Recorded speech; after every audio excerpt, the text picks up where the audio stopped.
साहेब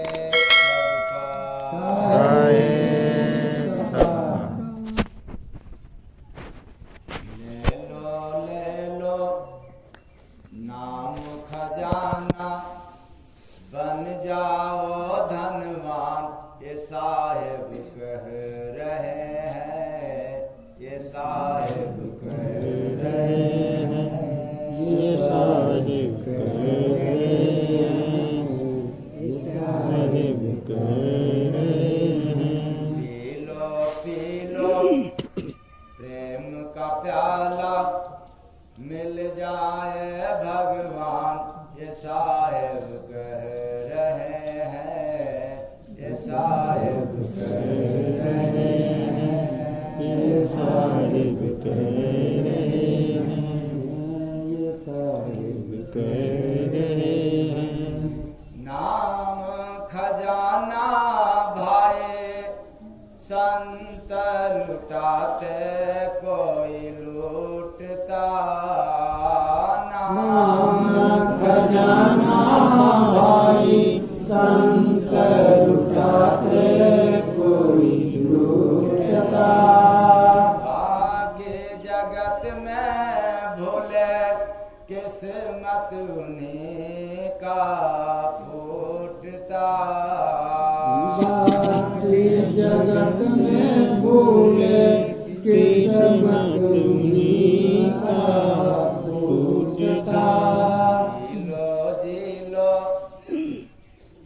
जी लो प्रेम से जग में, छोड़ो सब अभिमान, ये साहेब कह रहे हैं, ये साहिब कह रहे हैं, ये साहिब कह रहे हैं। भगति गुरु का बंदे करता है वीर सुजाना, भगति गुरु का बंदे करता है वीर सुजाना।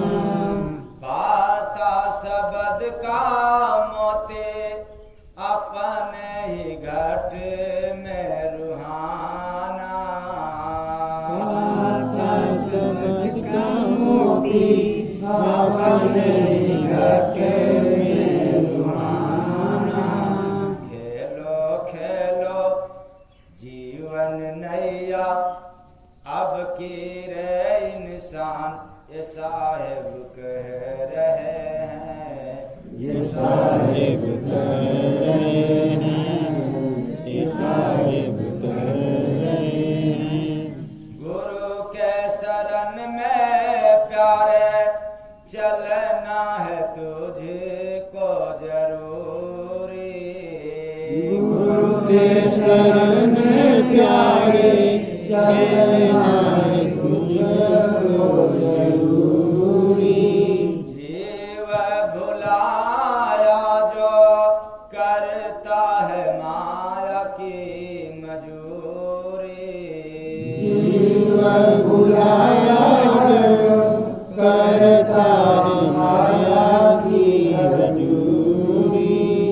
तज दो ईर्ष्या चुगली, जाना है शमशान, ये साहेब कह रहे हैं, ये साहिब कह रहे हैं, ये साहिब कह रहे हैं।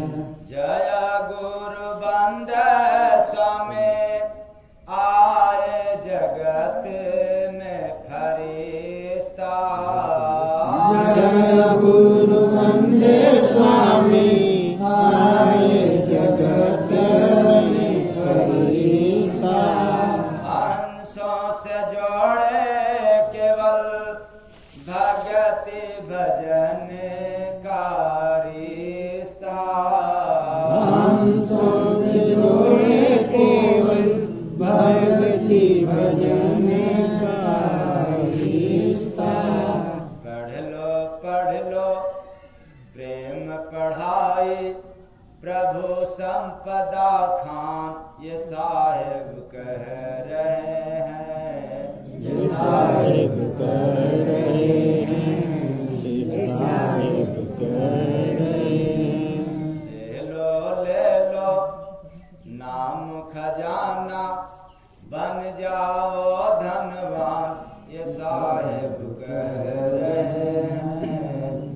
साहिब कह रहे हैं, ये साहिब कह रहे हैं। साहेब सबका, साहिब सबका। तो ले लो नाम खजाना। क्यों? यदि खजाना मिलेगा तो गरीब होंगे कि अमीर? हाँ, अमीर होंगे। यही तो बात बतलाया जा रहा है। ले लो नाम खजाना, बन जाओ धनवान। धनी आप लोगों को बनना है? झूठे कह रहे हैं, बनना है जी। तो कौन धनी? जो बेटा बेटी छीन ले जा, बेटा बहू, या जमाने का कोई भी व्यक्ति लग जाए तो भी न छीन सके, यहाँ तक कि ब्रह्मा विष्णु महेश भी लग जाए, आद्या महाशक्ति भी लग जाए तो भी धन को न चुरा सके। कौन सा धन चाहिए? जो ब्रह्मा विष्णु में। हाँ, ये तो बड़ा उल्टा बात लगेगा। सब तो सब ब्रह्मा विष्णु महेश, अरे ये लोग भी तरसते हैं यही धन पाने के लिए। कौन वाला धन? ले लो नाम खजाना। कौन खजाना? नाम खजाना, बन जाओ धनवान। ये साहेब कह रहे हैं, ये साहेब कह रहे हैं, ये साहिब कह रहे हैं। तो नाम की खजाना, ये ऐसा खजाना है, इस संसार में इसको कोई ले नहीं सकता। पहले यह ही मिल नहीं सकता, और जिसको मिल गया तो कोई इसको चुरा नहीं सकता। ये दोनों बातें कठिन है। मिलना भी कठिन है और मिल जाने के बाद गुम हो जाना, चुरा लेना भी कठिन है।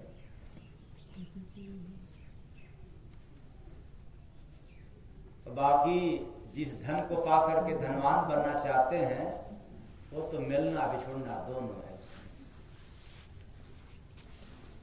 आना जाना दोनों लगा है।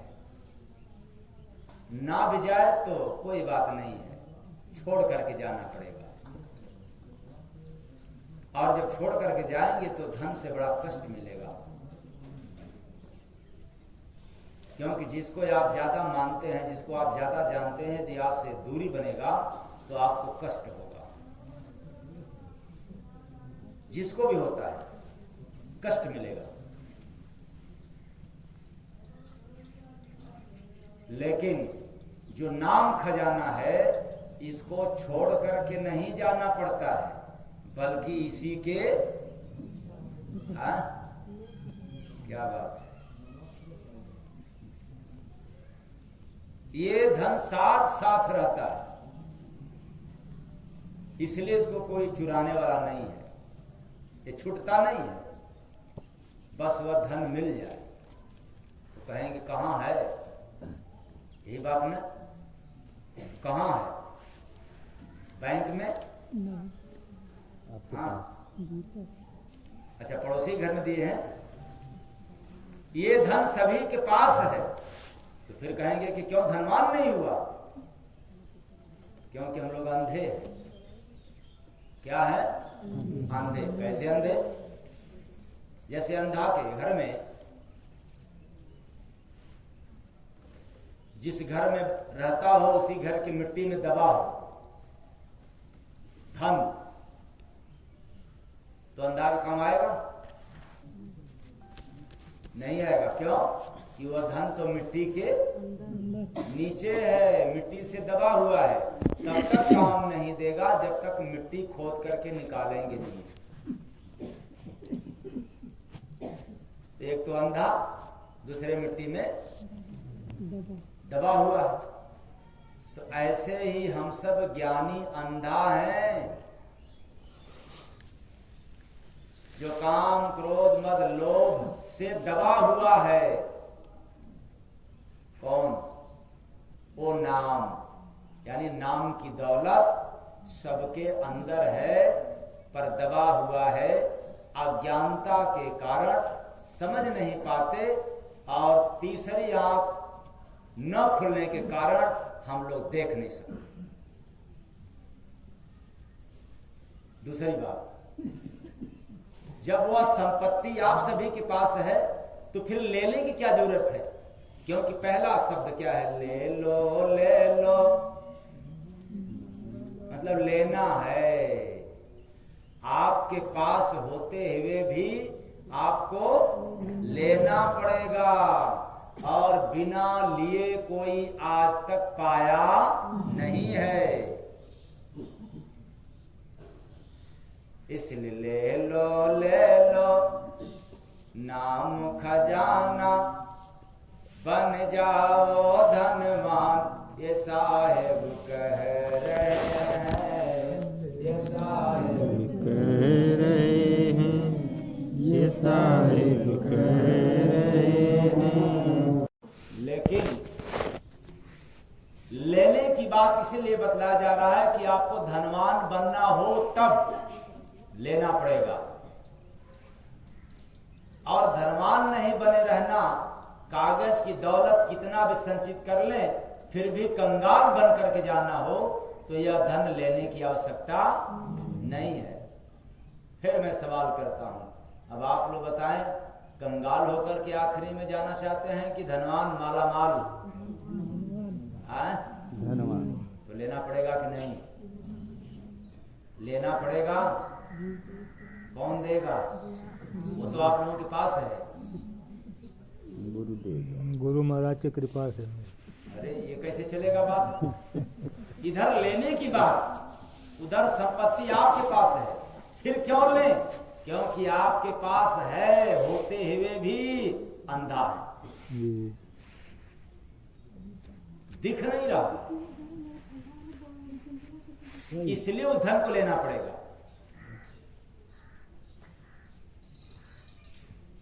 और जब धनवान होने की भूख होगा तो आप जरूर लेंगे, और धनी बनने का ख्वाहिश नहीं है तब कोई आवश्यकता नहीं है। क्यों? धन की भूख भिखारी बना देती है। इसीलिए देख लेना, चाहे जितने लोगों के पास धन हो जाए, फिर भी सुबह से लेकर के शाम तक मांगते ही है, तिकड़म में ही रहते हैं कि और मिल जाए, और मिल जाए, कितना मिल जाए। उस बेचारे का भूख मिटता ही नहीं। धन होने के बाद भी, इसलिए मैं कहता हूं कि धन रहे अच्छी बात है, लालच रहे बुरी बात है। अब दोनों साथ में रहता है, धन भी रहता है, लालच भी रहता है, इसलिए इंसान सुखी नहीं रहता। और मैं कहना चाहता हूं, धन कम रहे चाहे ज्यादा, लेकिन लालच बिल्कुल न रहे, तो आपको सुख मिलेगा। जितना भी धन है उससे सुख मिलेगा, कम है तो कम, अधिक है तो अधिक मिलेगा। लेकिन ज्यों ही लालच आ गई तो फिर धन तो कितना भी हो जाए लेकिन आपको सुख नहीं मिल सकता। तो धन किस लिए हम लोग कमाते हैं? सुख पाने के लिए कि दुख? और जितने लोग धनी हैं हमको क्या मिल रहा है? दुख। क्योंकि टैबलेट खाना है। किसका? सुबह खाली पेट। किस लिए? गैस न बनने पाए, शुगर न बढ़ने पाए, बीपी न बढ़ने पाए। धन तो है लेकिन बेचारों को सुख नहीं मिल रहा है। तो आप लोग तो नहीं ना इसमें का, अगर इसमें का है तो मेरे से समय निकाल करके मिलिए और इसका निवारण हो जाए, ताकि ये शरीर मिला है अच्छा अच्छा भोजन करने के लिए और स्वस्थ रहने के लिए। ये शरीर मिला है दवा खाने के लिए नहीं, ये शरीर मिला है भोजन करने के लिए, भजन करने के लिए। तो जब आप सही से भोजन करेंगे तो भजन भी कर लेंगे, गलत भोजन करेंगे तो फिर भजन भी क्यों? जैसा खाए अन्न वैसा हुए। अब बताओ शराबी शराब पी करके क्या बोलेगा? राम राम बोलेगा? कहेगा हम ही राम हैं। क्योंकि वो पिया है, उसके पास ईश्वरा ज्ञान हो जाता है। क्योंकि रावण शराब पीता था, बड़ा ज्ञान था और सबको अपने ज्ञान में फंसा देता था। ऐसे ही शराबियों के पास ज्ञान भी इष्टा रहता है, वो उल्टा सीधा ज्ञान सुना करके आपको चुप करा दे। अरे बड़ी पुरानी है, एक बात याद आ गई जो भैंस वाली। इधर काफी दिन हो गया सुने कि हाल में नहीं सर, नए लोग तो कहबे करेंगे कि नहीं हम नहीं सुने। पूरा हमें पुराने लोगों से पूछ रहा हूँ। एक बेचारा शराबी जो है शराब पी करके जा रहा और शराब की चाल भी बड़ी मस्ताना होता है। एकदम एक पैर दाहिने दूसरा पैर बाएं, यही कहा जा एक पांव तीर घाट तो दूसरा पांव मीर घाट। तीसरे शब्दों में एक पांव लंदन तो दूसरा पांव पेरिस।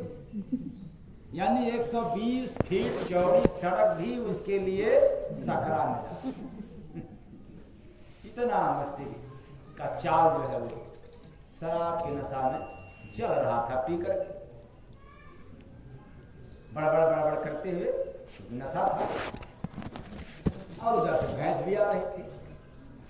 अब दोनों का चाल सेम था, क्योंकि भैंस भी जब चलती है तो पूरी मस्ती की चाल चलती है। भैंस के आगे बीन बजाए भैंस रहे, क्या फर्क पड़ता है?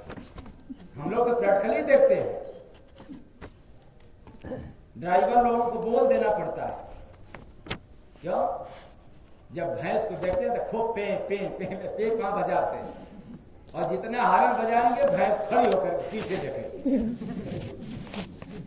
क्या बात है, वो साइड में नहीं हटेगी, नीचे खड़ी हो जाएगी और बल्कि देखेगी।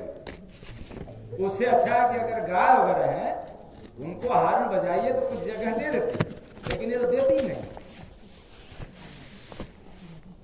तो उनको कहना पड़ता है मत बजाओ। वो उससे अच्छा है कि इंजन का आवाज तेज कर, लेकिन पे पा मत बजाओ। तो उसी तरह से भैंस बेचारी अपनी मस्ती के चाल में आ रही, उधर से इधर से शराबी भी जा रहा था। संजोग घट गया कि शराबी जो है भैंस से टकरा गया, और जैसे ही शराबी टकराता है भैंस से तो उसकी नशा कुछ कम हो जाता है। क्यों? झटका लगा। जब नशा कम होता है तो चारों तरफ देखता है, अरे मुझे कोई देखा तो नहीं ना, भैंस है, भैंस से मैं लड़ गया। कोई देखेगा तो क्या कहेगा? कहेगा कैसा शराबी है, इतना शराब नशा में अंधा था कि भैंस भी नहीं दिखाई दिया। अफसोस करने लगा, चारों तरफ देखा कि कोई नहीं देख पाया, तब सोचा कि सर चलो कोई बात नहीं है, आज तो इज्जत बच गया, कोई देखा नहीं। लेकिन दिमाग में वही बात घर कर गया कि अरे मैं तो इतना शराबी था, इतना नशा में चूर था कि भैंस को भी नहीं देख पाया। इसका मतलब कि नशा मेरा बहुत ज्यादा है, नहीं देख पाया। ये तो झटका लगा कि समझ पाया। और यही दिमाग में कहते हुए सोचते हुए जा रहा था, तब तक फिर उसी मस्ती के चाल में हो गया नशा में। वो तो झटका लगा था और दिमाग में वही बात आ गया कि मैं इतना शराब पिया था, इतना मैं नशा में था कि भैंस नहीं समझ में आ रहा था। अगर मुझे मेरे ऊपर चढ़ गई होती तो मैं मर जाता, क्या कर जाता। देश का पश्चाताप करते हुए आगे जा रहा था तो नशा फिर चढ़ गया। पता नहीं, वही लंदन पेरिस वाला चाल, जोन बराबर जो शराबी वाला, और उधर से बेचारी एक बड़ी मोटी ताजी नहीं मोटी औरत भी आ रही थी, और इधर से अपना नशा में जाएगा उसी नशा में। और दूसरी बार भी संजोग घटा उस औरत से टकरा गए। तो पहले वाली बात उसके दिमाग में था कि मैं भैंस से टकराया था, मैं भैंस से टकराया था, इतना मैं नशेड़ी था, इतना मैं नशा में था कि भैंस से टकराया था।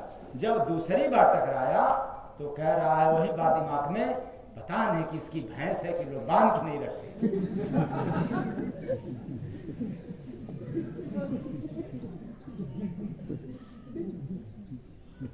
तो कहने का मतलब है कि जब शराबी शराब के नशा में हो जाएगा तो कुछ भी वो बोल सकता है। शराबी शराब पीता है, उसे कहिए कि आप भक्ति भजन करें, नहीं कर पाएगा।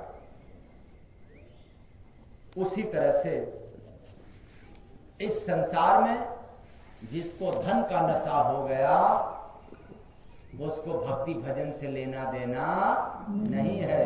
तो धन की भूख भिखारी बना देगी और नाम की भूख तो बादशाह।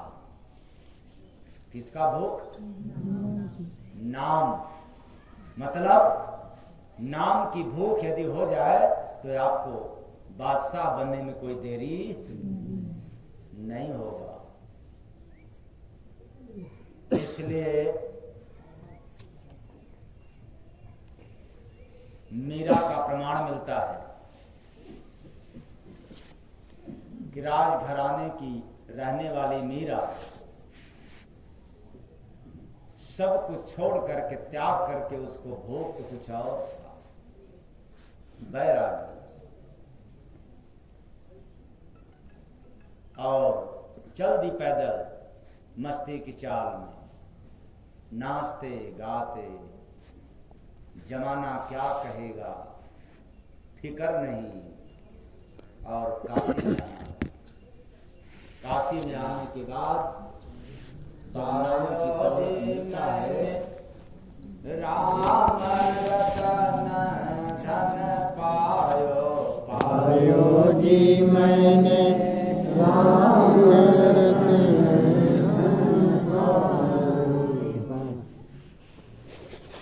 पायो जी मैंने राम रतन धन पायो। मीरा कहती है वस्तु अमोलक दे मेरे सतगुरु, वस्तु अमोलक दे मेरे सतगुरु। कौन दिया है? सतगुरु। वस्तु अमोलक दे मेरे सतगुरु, वस्तु अमोलक दे मेरे सतगुरु। कर कृपा अपनायो, पायो जी मैंने राम रतन धन पायो, पायो जी मैंने राम रतन धन पायो। तो गुरु के नाम में बड़ा रस होता है, इसलिए नामामृत भी कहते हैं। और गुरु नाम के रस में तन मन भीग जाता है, तन भी भीग जाता है। और सबसे जो चंचल है मन, वह भी भीग जाता है। सुनकर गुरु नाम तो पर ब्रह्म भी रीझ जाता है। कौन रीझ जाता है? परम ब्रह्म, जिसको आप लोग कहते हैं पर ब्रह्म, पार ब्रह्म। चाहे भक्ति का मार्ग हो या दुखों का चक्रव्यूह, गुरु जी का नाम लेने वाला हर परिस्थिति में जीत जाता है।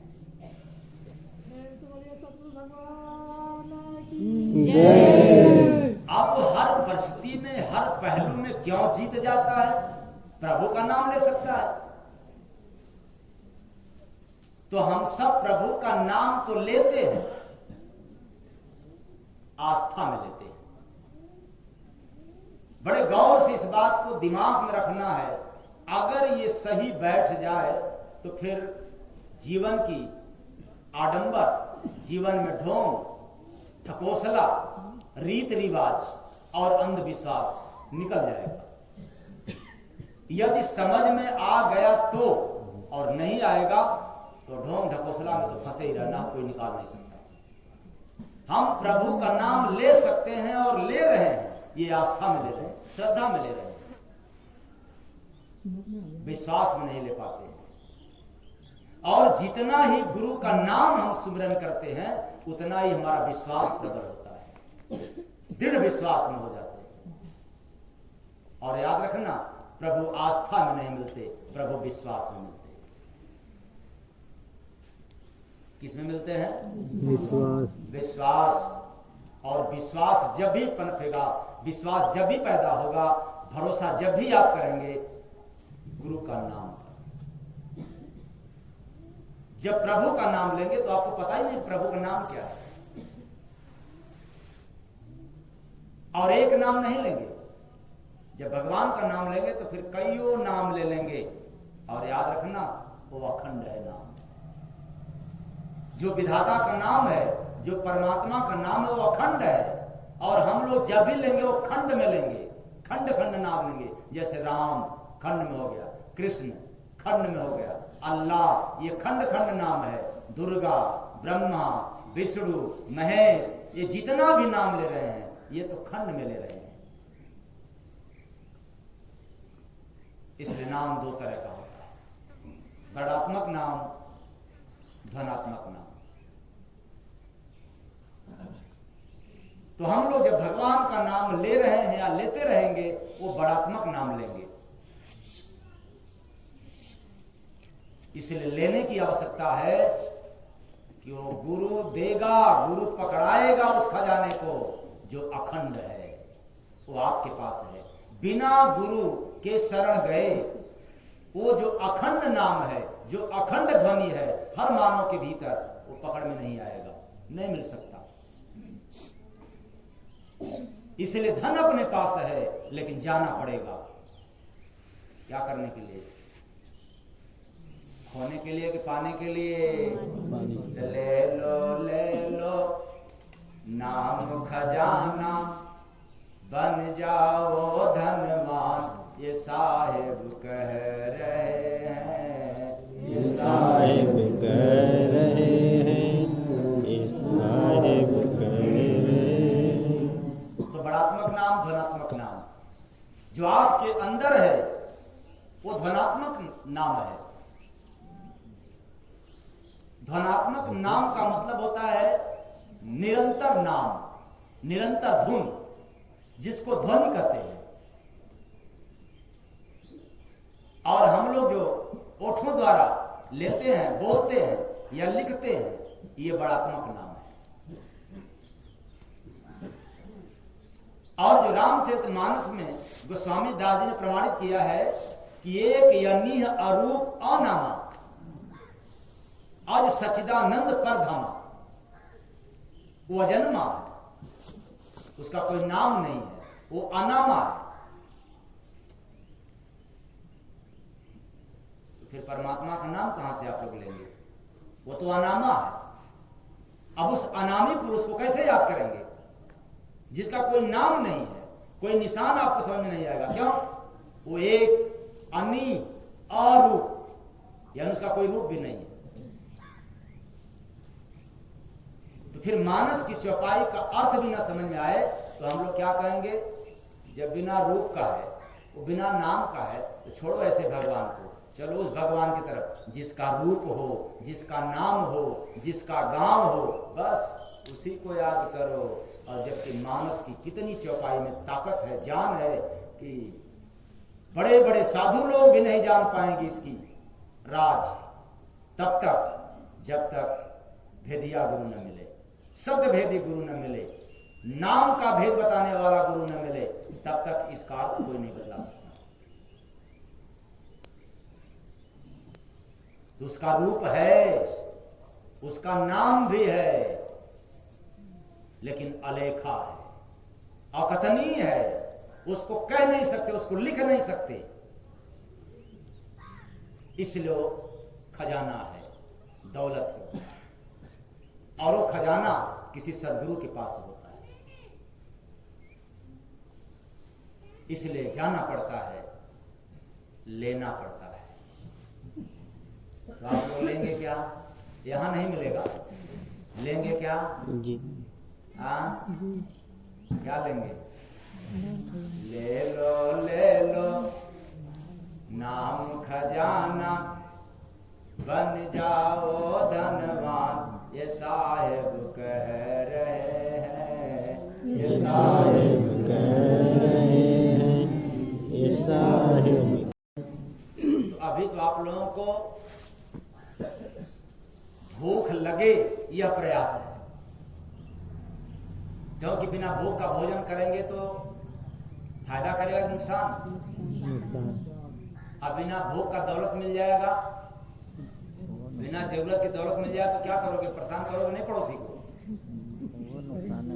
हाँ?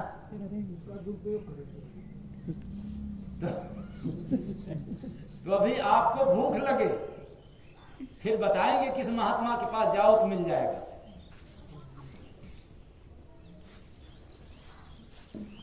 तो वह अनामा है, अरूप है। इसका मतलब नहीं है कि उसका नाम नहीं है, उसका रूप भी है। वह कैसे? जैसे प्रकाश आप लोग देख रहे हैं, सूर्य का प्रकाश, तो प्रकाश तो है ये, लेकिन जो इसका रूप है पूरे भूमंडल पर है, विराट है, सीमाबद्ध नहीं है, असीमित, हद में नहीं है, बेहद है। इसलिए इसके रूप को हम न लिख सकते हैं, न इस रूप का वर्णन कर सकते कि सूरज का प्रकाश सिर्फ इतना है, इतने तक है, ऐसे है, नहीं। ये खंड में नहीं है। यह जो ज्योति है, जो प्रकाश है, ये खंड में नहीं है, ये अखंड में है। यदि आप इसको बांटना भी चाहें तो नहीं बढ़ सकता। इसलिए रूप है जो बंटने वाला ना, और यहां हम लोगों का जो रूप है ये तो बंटने वाला है। फलाने नाम हो गया तो उनका रूप हो गया, फिर ठिकाने हो गए तो ठिकाने नाम अलग और उनका रूप अलग हो गया, और वो अलग नहीं हो सकता। वह जो रूप है देह वाला नहीं है, वह तो विदेह है। इसलिए रूप भी है, उसका नाम भी है। तो नाम कैसा? जैसे हम लोग बोल रहे हैं राम, तो राम बड़ात्मक नाम है। अब कितनी बार भी आप राम राम लिख सकते हैं, खंड खंड में अरबों खरबों लिख सकते हैं नाम, लेकिन याद रखना जो विधाता का नाम है वो राम नहीं लिख पाओगे। जैसे अब लिखो अलग अलग, कितनी बार सुना? आ को कितनी बार लिखेंगे? कटा ही नहीं, म कटा ही नहीं, ब कहते नहीं। एक जैसे आप घंटे पर आवाज मारे, और जब घंटा पर आवाज मारेंगे तो टन टन निकलेगा, आवाज बोलेगा नहीं बोलेगा? तो वह टन टन की जो आवाज ध्वनि से निकल रही है, चोट देने पर जो निकल रहा है, वो खंड है, वो बड़ात्मक नाम है।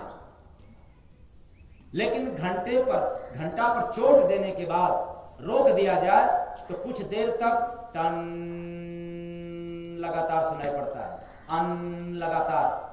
ऐसा आप लोगों ने कभी अनुभव किया? हाँ? हम जब तक आवाज दिया तब तक बड़ात्मक नाम टन टन टन, ज्यों ही बंद कर दिया तो एक समान ध्वनि निकली। तो टन टन को तो लिख सकते हैं, याद कर सकते हैं, लेकिन जो घंटा के बाद जो टन की लगातार आवाज निकल रही है उसको आप लिख नहीं सकते। इसलिए वह लेखा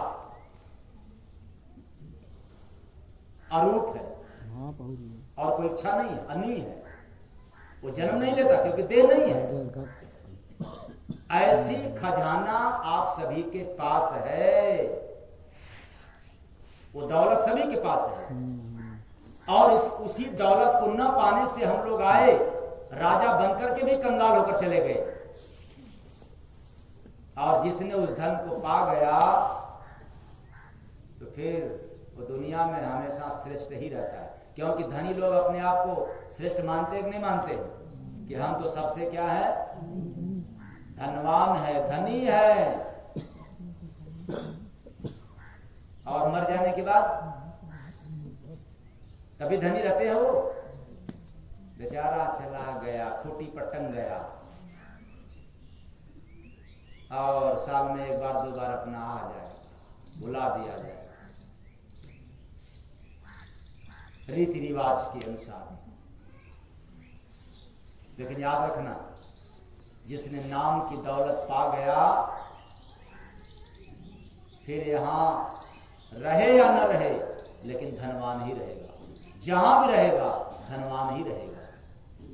इसलिए सूर, तुलसी, कबीर, मीरा, नानक, पलटू, दरिया, भीखा इत्यादि लोगों ने नाम की दौलत लेकर के चले गए, और वो दौलत आज भी है, वो आज भी माला माल है।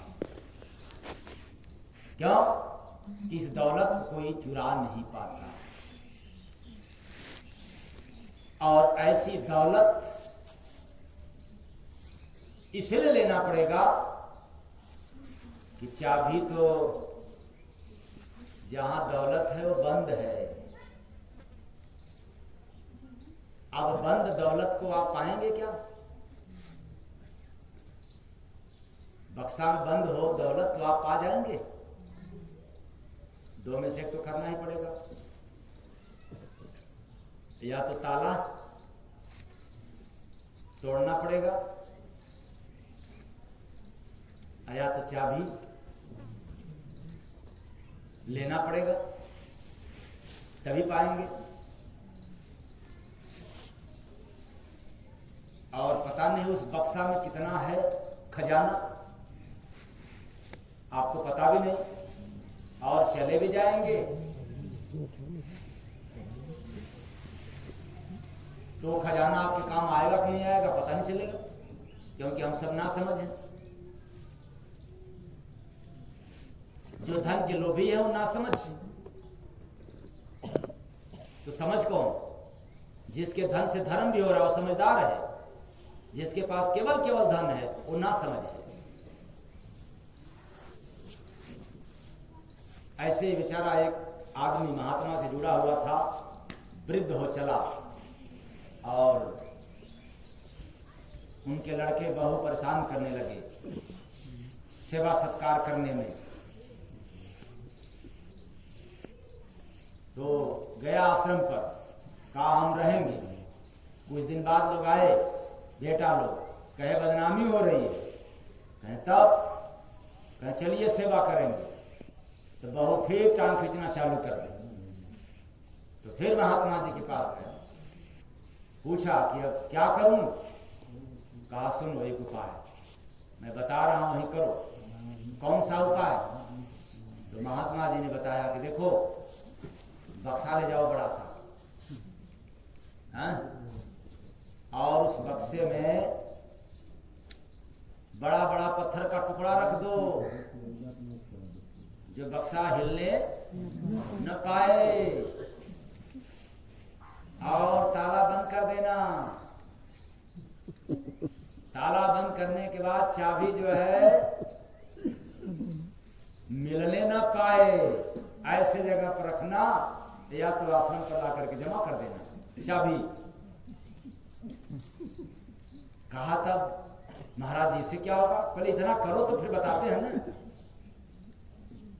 तो बक्सा खरीदा बड़ा, और उसमें ढेर सारे पत्थर का बड़ा बड़ा टुकड़ा बक्सा में रख करके ताला बंद करके चाबी ला के पकड़ा दिया। कहा चाबी आपके पास रहेगा तो अच्छा है, क्योंकि लोग ढूंढ लेंगे, बिगड़ जाएगा। कहा चाबी तुम लोगों के बस का है भी नहीं, संसार वालों की बस की है भी नहीं चाबी, इसलिए आओ चाबी हमें दो। कहता अब क्या करना होगा? कहा बस यही करना कि देखो भाई, जो बक्सा में प्रॉपर्टी है, जो बक्सा में धन है, इसको रहने दो, ये तुम्हें लोगों को काम आएगा, ठीक ना? लेकिन ये तब जब हम मर जाएंगे तब।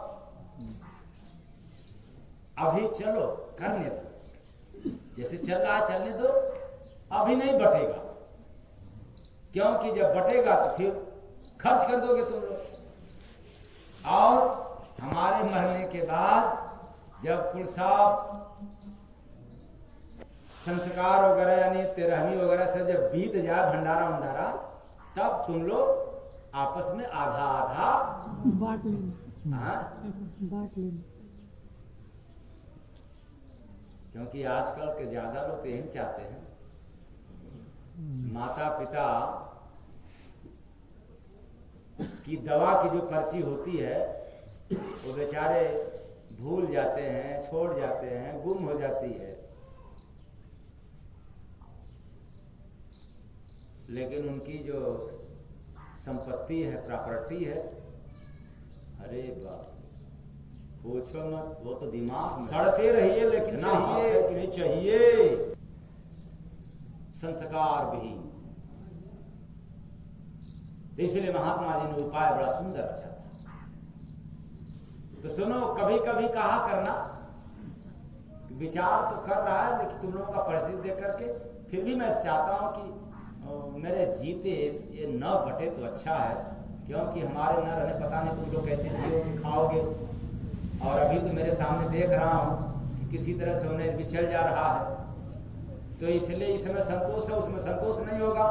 तो धन के लोभी बहू लोग, हाँ हाँ ठीक है बाबूजी, बाबूजी ठीक है, बाबूजी ठीक है। सेवा हुए। तो जब देवी लोग मान जाती थी तो देवता लोग भी मान जाते थे। चलो ठीक है, बंटवारा बाद में होगा, जब मर जाएंगे तेरही वरही हो जाएगा तब। खूब सेवा, बीच बीच में ललकारते थे, हाँ जो सेवा ज्यादा करेगा थोड़ा सा उसको ज्यादा दे देना, आपस में कर लेना। अब लालच बढ़ती गई, धन है, कभी कभी बक्सा हिलाया भी जाता था, अरे बड़ा माल है, बड़ा और आखिर में एक दिन मौत हो गया, तेरही भी बड़े आराम से बीत गया। अब उसके बाद तो चाबी था ही नहीं कि खोला जाए। तो तेरहवीं के बाद ये हुआ कि अब इसको तोड़ा जाए और संपत्ति बांटा जाए। तो जैसे ही बक्सा तोड़ा गया तो संपत्ति की जगह पर तो पत्थर का टुकड़ा मिला। क्या मिला? पत्थर का टुकड़ा। तो कहा कि पिताजी तो बेवकूफ जरूर बनाया, लेकिन सेवा खूब करो।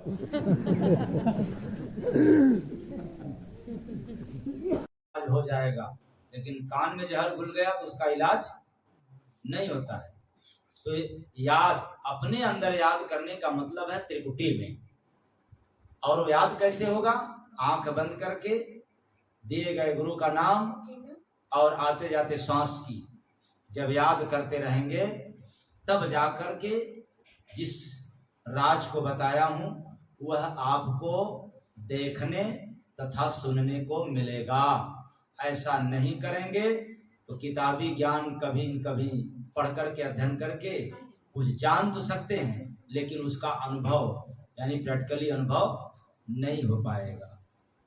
तो ये भैया देखे अजब हो तमाशा, ये भैया देखे अजब हो तमाशा, पानी में रहते मरे सब पियासा, ए भैया देखे अजब हो तमाशा, ए भैया देखे अजब हो तमाशा। तो ये अजब गजब तमाशा की बात बतलाया जा रहा है। वो क्या? पानी में रहते मरे सब पियासा, यानी पानी में रहने के बाद भी कोई प्यास बिना मरे तो उसके जैसा मूर्ख व्यक्ति कोई होगा क्या। ऐसे ही आज मानव को बतलाया जा रहा है और ललकार के बतलाया जा रहा है। वो क्या, इसी शरीर रूपी नगर में अजब तमाशा खेल देख रहा हूं। सर्व साधन संपन्न यानी मानव शरीर, इस नर्तन में आकर के भी जीव सुख नहीं ले पाता है या नहीं ले पा रहा है।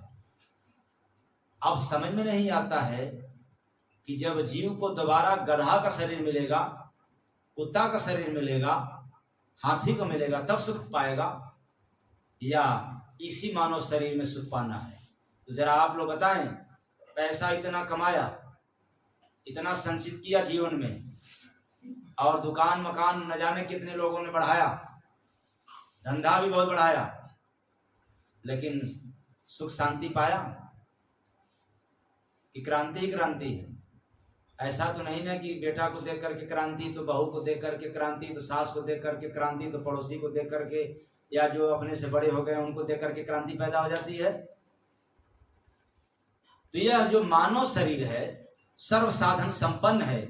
ऐसे सर्व साधन संपन्न में यदि जीव को सुख नहीं मिला तो फिर वही बात आ गई, जैसे मीन पानी में रह करके भी प्यासी मर जाती है, वैसे ही सर्व साधन संपन्न व्यक्ति भी आज तड़प रहा है, तड़प तड़प करके प्राण निकाल दे रहा है, लेकिन कभी सुख शांति अर्थात अनुभव नहीं कर पाया आनंद का। तो रहते गुरु भाई चेला के बस में, रहते गुरु भाई चेला के बस में, रखते हैं रिश्ता मधुर आपस में, रखते हैं